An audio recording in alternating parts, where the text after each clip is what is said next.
পরম দয়াল শ্রী শ্রী অনুকূল ঠাকুরের রাতুল রাঙা চরণে জানাই শত কোটি দণ্ডবত প্রণাম। জয় গুরু সকল ইষ্টপ্রাণ দাদা ও মায়েরা। আশা করব ঠাকুরের কৃপায় আপনারা সকলে ভালো আছেন, সুস্থ আছেন। মৃত্যুর ঠিক আগে মানুষ কি দেখতে পায়? আমরা সবাই জানি যে জন্মিলে মরিতে হবে, কিন্তু এই মৃত্যুর পর্দা যখন ধীরে ধীরে চোখের সামনে নামতে শুরু করে তখন ঠিক কী ঘটে? মানুষ কি কেবল অন্ধকার দেখে, নাকি এমন কিছু যা জীবিত কোনো মানুষের কল্পনা করাও সম্ভব নয়? আমাদের প্রিয়জন যখন শেষ নিঃশ্বাস ত্যাগ করেন তখন তাদের চোখের সেই অদ্ভুত চাউনি আমাদের মনে অনেক প্রশ্নের জন্ম দেয়। তারা কি আমাদের দেখতে পান, নাকি তারা এমন কাউকে দেখতে পান যাদের আমরা দেখতে পাচ্ছি না? আজকের এই প্রতিবেদনে আমরা গরুড় পুরাণের আলোকে আলোচনা করব মৃত্যুর সেই অন্তিম মুহূর্তগুলো নিয়ে। যমদূতেরা যখন নিতে আসে তখন তাদের রূপ কেমন হয়? পাপী এবং পুণ্যবান আত্মার জন্য কি আলাদা আলাদা দূত আসে? আজকের আলোচনায় আমরা জীবনের সবথেকে গভীর রহস্যের মুখোমুখি হতে যাচ্ছি। গরুড় পুরাণ অনুযায়ী মৃত্যুর ঠিক আগে মানুষের শরীর ও মনে বিশেষ কিছু পরিবর্তন দেখা দেয়।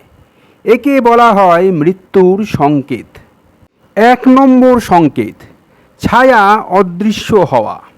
বলা হয় মৃত্যুর কয়েক মাস আগে থেকেই মানুষ তেল, জল বা আয়নায় নিজের প্রতিচ্ছবি পরিষ্কার দেখতে পায় না। অনেক সময় তারা নিজের ছায়াকে মস্তহীন বা বিকৃত অবস্থায় দেখতে শুরু করে। দ্বিতীয়, সংবেদন হারানো। মৃত্যুর ঠিক আগে মানুষের জিহ্বা আড়ষ্ট হয়ে যায়, কথা বলার শক্তি চলে যায়, শ্রবণ শক্তিও ধীরে ধীরে ম্লান হতে থাকে।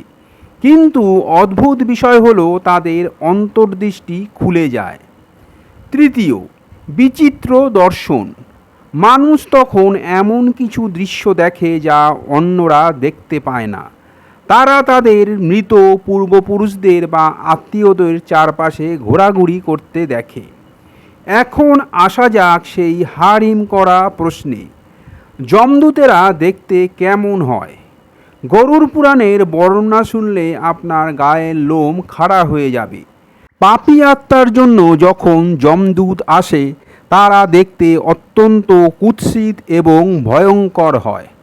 তাদের গায়ের রং কয়লার মতো কালো, চোখগুলো আগুনের গোলার মতো লাল হয়, তাদের দাঁতগুলো বাইরে বেরিয়ে থাকে এবং নখগুলো তলোয়ারের মতো লম্বা ও ধারালো হয়।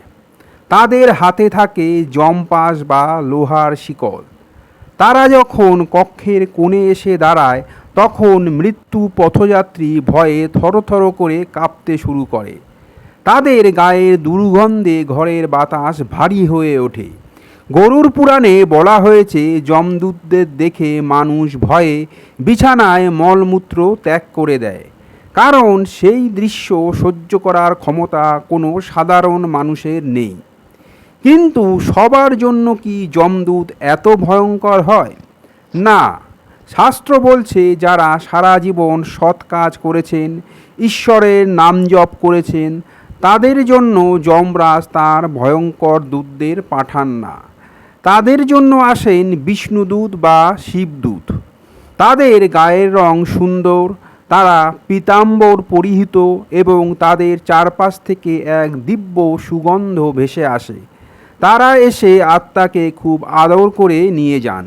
তাদের হাতে কোনো শিকল থাকে না, থাকে পুষ্পক রথ। পুণ্যবান আত্মার কাছে মৃত্যু কোনো আতঙ্ক নয়, বরং একটি নতুন সুন্দর যাত্রার শুরু মাত্র। মৃত্যুর ঠিক কয়েক সেকেন্ড আগে মানুষ কি দেখতে পায়? আধুনিক বিজ্ঞান যাকে বলে লাইফ রিভিউ, গরুড় পুরাণ 1000 বছর আগে তা বলে গিয়েছে। মৃত্যুর আগে মানুষের পুরো জীবনটি একটি সিনেমার মতো চোখের সামনে ভেসে ওঠে। তার করা প্রতিটি ছোট বড় কাজ, প্রতিটি পাপ ও পুণ্য তার চোখের সামনে স্পষ্ট হয়ে ওঠে। সে তখন অনুশোচনা করে, কিন্তু কথা বলার শক্তি থাকে না। এর পাশাপাশি মানুষ এক অলৌকিক জ্যোতি দেখতে পায়। যদি সে পুণ্যবান হয় তবে সেই জ্যোতি তাকে শান্তি দেয়, আর যদি সে পাপী হয় তবে সে কেবল অন্ধকার এবং গর্ত দেখতে পায়। সে দেখতে পায় যমদূতরা তার দিকে এগিয়ে আসছে। প্রাণ যখন শরীর ত্যাগ করে তখন তাকে বলা হয় মরণ যন্ত্রণা। গরুর পুরাণ অনুযায়ী একটি পিঁপড়ে কামড়ালে যতটা কষ্ট হয়, মৃত্যুর সময় তার চেয়ে 1000 গুণ বেশি কষ্ট হয়। শরীরের 9টি ছিদ্র দিয়ে আত্মা বেরিয়ে যেতে পারে। যারা ধার্মিক তাদের প্রাণ ব্রহ্মতালু বা মুখ দিয়ে বেরিয়ে যায়, কিন্তু যারা অধর্ম করেছে তাদের প্রাণ শরীরের নিচের অংশ দিয়ে নির্গত হয়। আত্মা যখন শরীর থেকে আলগা হয় তখন সে এক নিমেষে দেখতে পায় তার মৃতদেহটি পড়ে আছে এবং চারপাশে প্রিয়জনরা কাঁদছে, কিন্তু সে চাইলেও তার সেই শরীরে ফিরতে পারে না। শরীর ত্যাগের পর আত্মার যাত্রা শুরু হয়। যমদূতরা পাপী আত্মাকে যমপাশের সাহায্যে বেঁধে টেনে হিঁচড়ে নিয়ে যায়। সেই পথটি অত্যন্ত ভয়ঙ্কর। সেখানে তপ্ত বালি, কাঁটা এবং তপ্ত হাওয়া বইতে থাকে। রাস্তায় আত্মা তৃষ্ণায় কাতরাতে থাকে, কিন্তু যমদূতরা তাকে এক ফোঁটাও জলও দেয় না। তাকে ক্রমাগত তার করা পাপের কথা মনে করিয়ে দিয়ে চাবুক মারা হয়। এই যাত্রাটি কয়েক ঘন্টার জন্য হলেও আত্মার কাছে তা মনে হয় কয়েক বছরের সমান। যমলোকের পথে যেতে গেলে আত্মাকে পার হতে হয় বৈতরণী নদী। এই নদীটি কোনো সাধারণ জল দিয়ে তৈরি নয়। এতে আছে রক্ত, পুঁজ এবং মাংস। নদীর ভেতর হাজার হাজার কামড়ানো পোকা এবং ভয়ঙ্কর জন্তু রয়েছে। গরুর পুরাণ বলে যারা জীবনে কখনো দান পুণ্য করেনি বা গরু দান করেনি তাদের এই বৈতরণী নদী পার হওয়া অসম্ভব হয়ে পড়ে।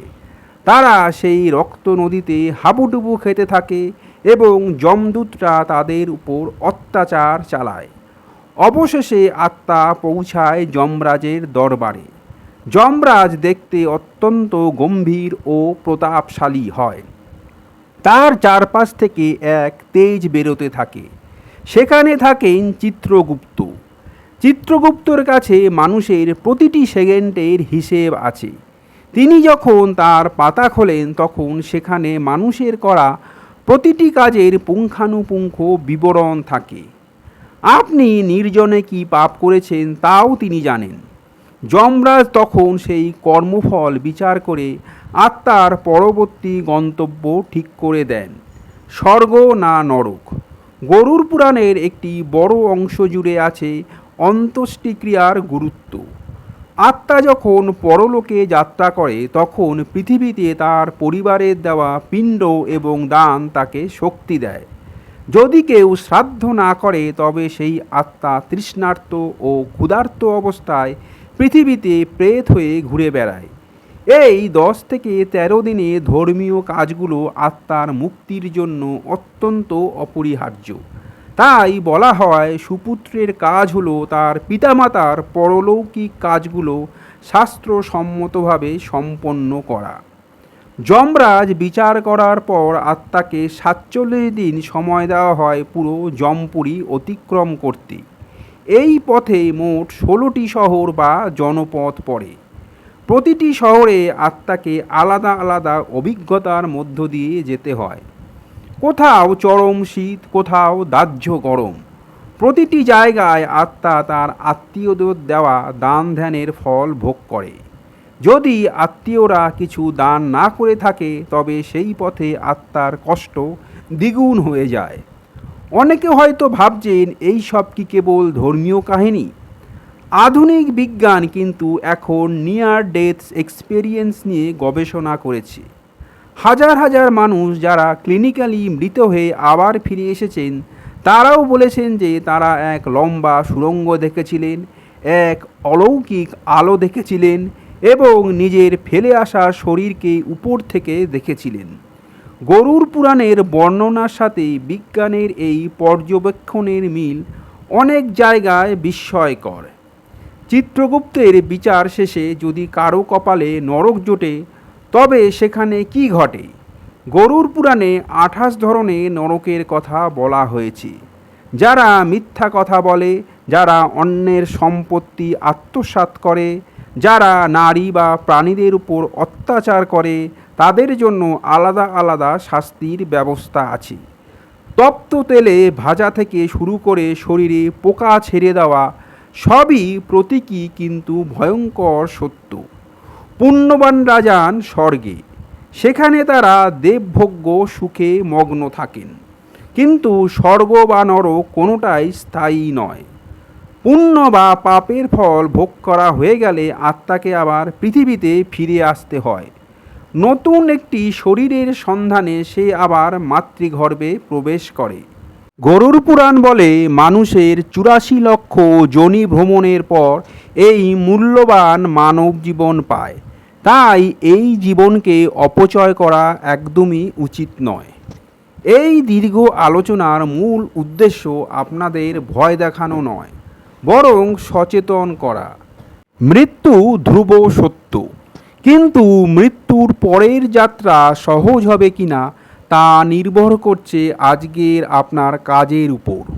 পরোপকার, দান, ভক্তি এবং সততা, এই 4টি জিনিসই আপনার মৃত্যুর পর যমদূতের হাত থেকে আপনাকে রক্ষা করবে। মনে রাখবেন, যমরাজ কোনো নিষ্ঠুর বিচারক নন, তিনি কর্মফলের প্রতিচ্ছবি। আপনি আজ যা বুনবেন কাল তাই কাটবেন। আজকের আলোচনা এখানেই শেষ করলাম। জয় গুরু।